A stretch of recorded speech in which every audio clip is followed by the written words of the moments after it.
Good morning, doctors.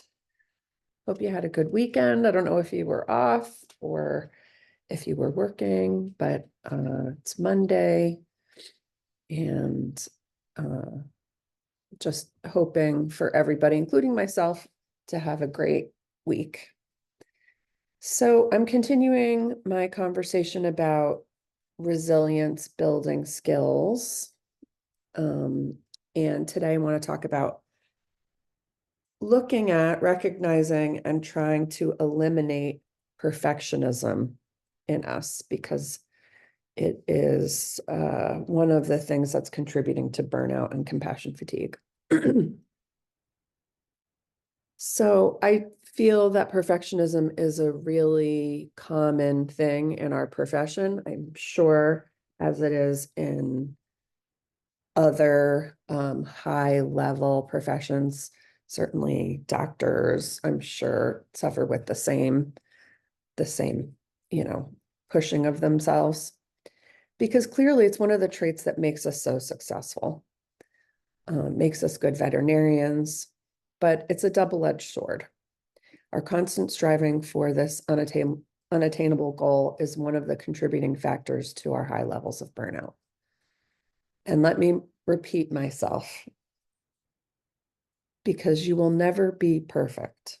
And I'm saying this to myself just as much as I'm saying it to you, because I definitely suffered from perfectionism and really did truly believe that I could, if I worked hard enough and had enough intention, that I could be perfect. Perfectionism is defined as the refusal to accept any standard short of perfect. And if you're like me, that definition sounds pretty damn good. But here's the rub. It's the double-edged sword part. Working hard, holding yourself to a high standard is a great thing. It's admirable and it will yield success in your life, but it's unattainable. It's not achievable. We can't be perfect.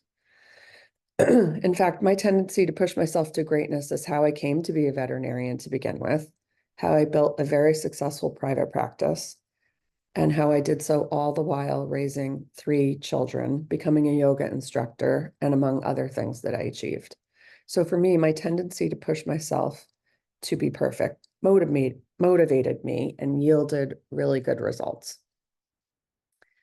Perfectionism serves us high achievers, except for one small thing. We can never be perfect.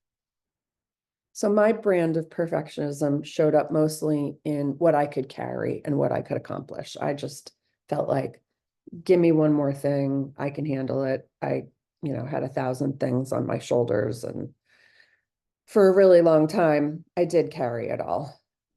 But for many of us, it shows up strongly in our work. We are thorough, we're careful in our diagnoses and treatments. We stay late to make sure that our critical patient is responding.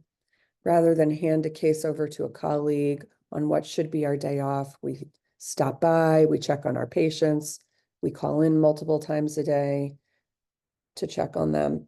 We often feel like our patients' lives depend on us being perfect. But no one can be at their best 24/7, 365. We're going to be tired sometimes. We may lack the proper support staff. And when you get out into practice, you may lack optimal diagnostics. And sometimes there's client financial constraints that will limit your ability to do it the way that you want to do it. Or gasp, we might actually make a mistake, not have enough knowledge about a case, or not have enough experience for the situation. And I know, even saying that just seems shameful. And I'm going to do a talk on medical mistakes at some point, because I think it's a really important conversation. Brings up a lot of shame for me to even think of the medical mistakes that I've made, but I'm going to tell you, you're going to make them and you're going to survive. So how can we work on decreasing our perfectionism without compromising our values and without affecting patient care? We can be less punitive to ourselves and to others and more forgiving when mistakes are made, and also consider our intentions. When there's been times for me when things have not gone perfectly, I really do think, I tried my best. I really did. I had the best intentions, and I think that counts for something. And like I talked about in my talk about self-compassion, you have to speak to yourself the way you would speak to a colleague. Sorry, my cat is being very needy, of course.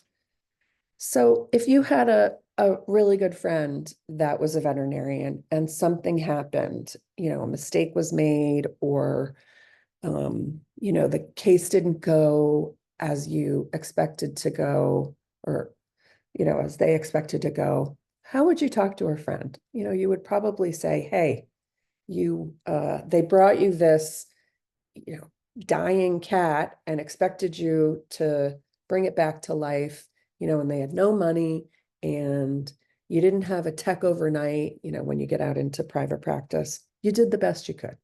So, really speaking to yourself the way that you would speak to a friend if you were talking a friend off the ledge. Try to get in the habit of talking to yourself that way and practice it. I know it sounds silly, but, in the privacy of your own home, in your bathroom, whatever, wherever you can, role play this stuff. Actually practice speaking out loud or journaling. I did the best that I could. I tried. So self-compassion is key. And another important note, it doesn't have to be black and white. It's not either perfect or it's shit. There's a huge spectrum in between that is acceptable. Again, we're humans.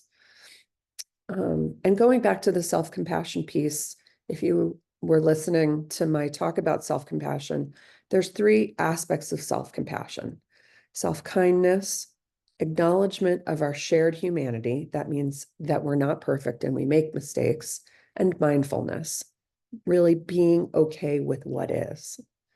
So, reminding ourselves, speaking to ourselves like we would a friend, the aspect of our shared humanity, that we are faceted, we're flawed, and we're imperfect, and the mindfulness piece, being okay with what is.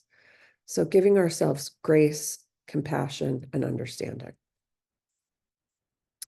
So I really would like for you to just sort of self-reflect on this week, think about it, maybe journal about it, email me if you want to continue the conversation about it. And again, I'll be available for my drop an hour on Friday, or just email me or text me if you need anything. Okay, have a great week.